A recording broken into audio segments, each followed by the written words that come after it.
பிரியமானவர்களே, வாழ்வின் வெளிச்சம் வேத வசனத்தின் மூலமாக உங்களை சந்திப்பதில் மிகுந்த மகிழ்ச்சி. இந்த நாளுக்குரிய வேத வசனம் எபிரெயர் 10 35 வசனத்தில் நாம் பார்க்கிறோம். ஆகையால் மிகுந்த பலனுக்கு ஏதுவான உங்கள் தைரியத்தை விட்டு விடாதிருங்கள்.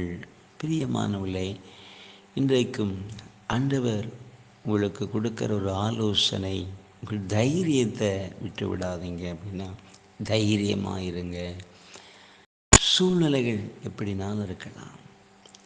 பிரியமானவர்களே, அந்த சூழ்நிலைகளை எதிர்கொள்வதற்கு, அதை நாம் மேற்கொள்வதற்கு மன தைரியம். இந்த தைரியம் எப்படி வரும் அப்படின்னா, ஆண்டவருடைய வார்த்தையின் மேலே வைக்கிற ஒரு விசுவாசம், அல்லது கர்த்தர் மேலே வைக்கிற ஒரு விசுவாசம், அதுதான் நமக்கு ஒரு மன தைரியத்தை கொடுக்கும்.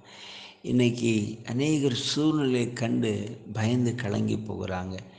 விசுவாசம் இல்லை, மன தைரியம் இல்லை, ஒரு நம்பிக்கை இல்லை, கலக்கம், பயம். இன்றைக்கி அநேகருடைய வாழ்வை பார்க்கிறோம். பிரியமானவர்களே, நமக்கு தேவன் கொடுத்திருக்கிற அந்த வார்த்தை, அதை நம் உறுதியாக நம்பும் பொழுது எந்த சூழ்நிலையாக இருந்தாலும் சரி, நம்ம இருதயம் கலங்காது, பயப்படாது, நம் தைரியமாக இருப்போம், அதை மேற்கொள்ளுவோம். வேதத்தில் ஒரு வசனம் சொல்லுகிறது, நீ சோர்ந்து போனால் உன் பலன் குறுகிறது. அப்போ தைரியமாக இருந்தோம் அப்படின்னா நம்முடைய பலன் குறுகி போகாது. அதைத்தான் இன்னைக்கு ஆண்டவர் சொல்லுகிறார். மிகுந்த பலனுக்கு ஏதுவான உங்கள் தைரியத்தை விட்டு விடாதிருங்கள். நிச்சயமாக சூழ்நிலை எதுவாக இருந்தாலும் அதை மேற்கொள்ள, அதில் ஜெயம் எடுக்க கர்த்தர் நமக்கு உதவி செய்ய வல்லவராக இருக்கிறார். நிச்சயமாய் நாம் மேற்கொள்வோம், ஜெயம் எடுப்போம். நாம் ஜெபிப்போம். நன்றி தகப்பனே, இன்றைக்கு அந்த வார்த்தையை கேட்கிற ஒவ்வொரு பிள்ளைகளுக்காக நான் ஜெபிக்கிறேன் ஐயா. மிகுந்த பலனுக்கு ஏதுவான உங்கள் தைரியத்தை விட்டு விடாதீர்கள் சொல்லப்பட்டிருக்கிறதப்பா. இன்றைக்கு நேருடைய வாழ்வில் பார்க்க சூழ்நிலை கண்டு கலங்கி போய் இருக்கிற பிள்ளைகளை கண்ணோக்கி பாருங்கள்.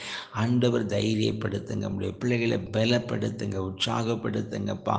ஆமென் ஆண்டவர். இன்றைக்கு நம்முடைய வல்லமை இறங்கட்டும், நம்முடைய கரம் இறங்கட்டும். இன்றைக்கு இயேசு கிறிஸ்துவின் நாமத்தில் ஜெபிக்கிற ஒரு அற்புதத்தை செய்து உடைய பிள்ளைகளை கரம் பிடித்து நடத்தி ஆசீர்வதிக்க நான் ஜெபிக்கிறையா. மிகுந்த பலனை அடைவதற்கு உதவி செய்யுங்க அப்போ. மிகுந்த பலனை உடைய பிள்ளைகள் சுதந்திரிப்பதற்கு கர்த்தர் உடைய பிள்ளைகளை தைரியப்படுத்தி பலப்படுத்தி நடத்தும்படியாய் நான் ஜெபிக்கிறேன். வல்லமை இறங்கட்டும். இந்த நாளில் ஒரு அற்புதத்தை செய்து உடைய பிள்ளைகளை ஆசீர்வதித்து மகிழ பண்ணும். சில அன்புக்காக நாங்கள் உம்மை துதிக்கிறோம். மீட்பரேசும் நல்ல பிதாவே, ஆமென், ஆமென்.